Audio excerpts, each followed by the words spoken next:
AP CM Chandrababu ఇవాళ ఏలూరు కడప జిల్లాలో పర్యటించనున్నారు. ఉదయం నూజివీడు నియోజకవర్గం అగిరిపల్లి మండలం వడ్లమానులోని సీఎం చంద్రబాబు పర్యటిస్తారు. నూజివీడు నియోజకవర్గంలో నిర్వహించే జ్యోతి బాపులే జయంతి వేడుకల్లో పాల్గొంటారు. ఇక అక్కడ దాదాపు 7,000 మంది బీసీ లబ్ధిదారులకు స్వయం ఉపాధి రాయితీ రుణ మంజూరు పత్రాలు అందించనున్నారు.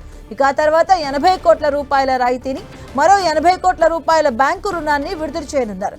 ఈడబ్ల్యూఎస్ లబ్ధిదారులకు 40 కోట్ల రూపాయల మేర రాయితీ రుణ మంజూరు పత్రాలు అందించనున్నారు.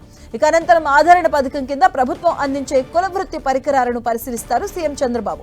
ఆ తర్వాత బీసీలతో సమావేశం అయ్యాక నూజివీడులో ఏర్పాటు చేసిన ప్రజావేదిక దగ్గర ప్రజలతో ముఖాముఖిగా కార్యక్రమాన్ని చేపట్టనున్నారు. మధ్యాహ్నం నూజివీడు నియోజకవర్గ టీడీపీ కార్యకర్తలతో ప్రత్యేక సమావేశం నిర్వహిస్తారు. నూజివీడు పర్యటన అనంతరం గన్నవరం నుంచి కడప బయలుదేరి వెళ్తారు. సాయంత్రం ఒంటిమిట్ట టీటీడీ గెస్ట్ హౌస్ కు చేరుకుంటారు. ఒంటిమిట్టలో కోదండ రామస్వామికి పట్టు వస్త్రాలు సమర్పిస్తారు సీఎం దంపతులు.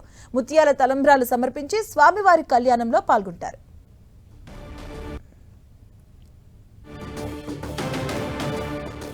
ఇదే అంశానికి సంబంధించిన పూర్తి అప్డేట్స్ మా కరెస్పాండెంట్ శ్రీనివాస్ అందిస్తారు. శ్రీనివాస్,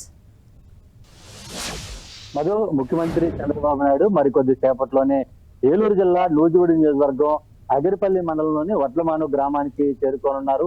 ప్రత్యేకంగా ఇక్కడ మహాత్మా జ్యోతిరావు ఫులే జయంతి వేడుకల్లో ఆయన పాల్గొన్నారు. ఇదే సందర్భంలో ఆయన జయంతి సందర్భంగా బీసీ ఆదరణ పథకం కింద వెనకబడిన తరగతుల వారికి, విలువ ప్రాపర్టీ లేని వారికి అనేక ఆదరణ పథకాల కింద ఆయన రాయితీలు అందించున్నారు. ఇదే సందర్భంలో వివిధ కుల వృత్తులు ఎవరైతే చేస్తున్నారో వారిని స్వయంగా పరిశీలించి వారి సమస్యలను అడిగి ముఖ్యమంత్రి చంద్రబాబు నాయుడు తెలుసుకున్నారు. ఇదే సందర్భంలో దాదాపు 80 కోట్ల రూపాయలకు సంబంధించి ఆదరణ పథకం కింద లబ్ధిదారులకు ఎవరైతే ఉన్నారో వాళ్ళందరికీ కూడా పత్రాలు, అంగీకార పత్రాలను ఆయన అన్ని కూడా సమావేశంలో అందజేయనున్నారు.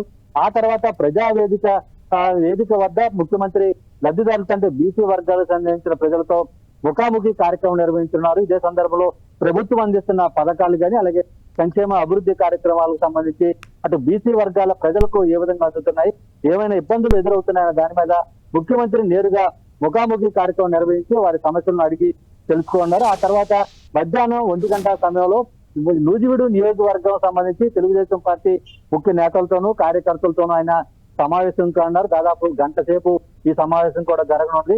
ఆయన ముఖ్యమంత్రి చంద్రబాబు నాయుడు ఎక్కడ పర్యటన చేసినా ఆ ప్రాంతంలో ఉన్నటువంటి పార్టీ నేతలు, కార్యకర్తలతో సమావేశం అవుతున్న సందర్భం అయితే కూడా ఉంది.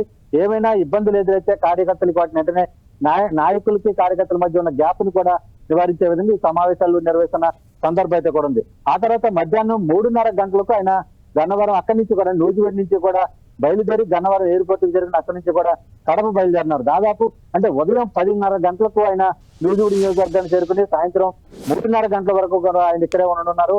అంటే నియోజకవర్గంలో పూర్తి స్థాయిలో జరుగుతున్న అభివృద్ధి కార్యక్రమాలకు సంబంధించి కానీ, అలాగే బీసీ వర్గాలకు అందుతున్న సంక్షేమ అభివృద్ధి పథకాలకు సంబంధించి కూడా ఆయన ఈ రోజు ప్రత్యేకంగా సమావేశమయ్యి నేరుగా లబ్ధిదారులతోనూ ప్రజలతోనే సమీక్ష అంటే ముఖాముఖి నిర్వహించున్నారు. Madhu. Okay, thank you Srinivas.